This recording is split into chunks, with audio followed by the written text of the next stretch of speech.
મોટા સમાચાર staff selection કમિશનની પરીક્ષાને લઈને પ્રાપ્ત થઈ રહ્યા છે। ડમી ઉમેદવાર ઝડપાયા છે। પરીક્ષામાં ઓનલાઈન પરીક્ષા આપવા પહોંચ્યા હતા ડમી ઉમેદવાર।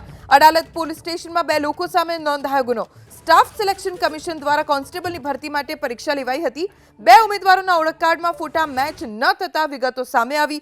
બબલુ રામપ્રકાશ રાધેશ્યામ શર્મા નામના ડમી ઉમેદવારની ધરપકડ કરવામાં આવી છે। ડમી ઉમેદવારો મૂળ ઉત્તર પ્રદેશના હોવાનો ખુલાસો થયો છે।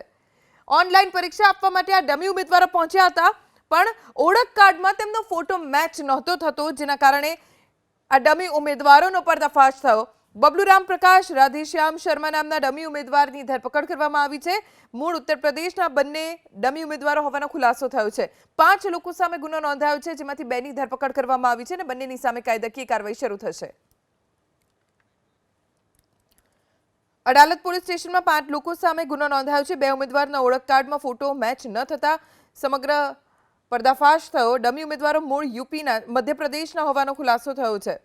राधेश्याम शर्मा અને બબલુ રામપ્રકાશ નામના 2 ડમી ઉમેદવારોની સામે કાર્યવાહી શરૂ કરવામાં આવી છે।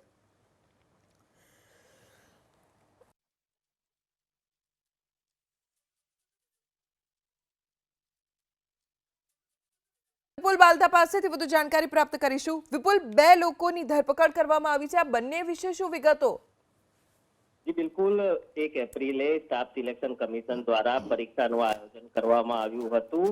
હેડ કોન્સ્ટેબલ માટે આ પરીક્ષાનું આયોજન કરવામાં આવ્યું હતું ત્યારે 2 ઉમેદવારો જે છે તેઓ પોતાના જે ઓળખપત્ર લઈને આવ્યા હતા તે ઓળખપત્ર અને તેમનો પોતાનો ચહેરો જે છે તે મિસમેચ થયો હતો। તેને લઈને જ સેન્ટર ઉપર શંકાને સ્થાન ઉભર્યું હતું અને તમામ એ બંનેની તપાસ કરતા બંનેના જે ઉમેદવારો હતા પરીક્ષા આપવા આવનાર તે બંને ડમી હોવાની વિગતો સામે આવી હતી।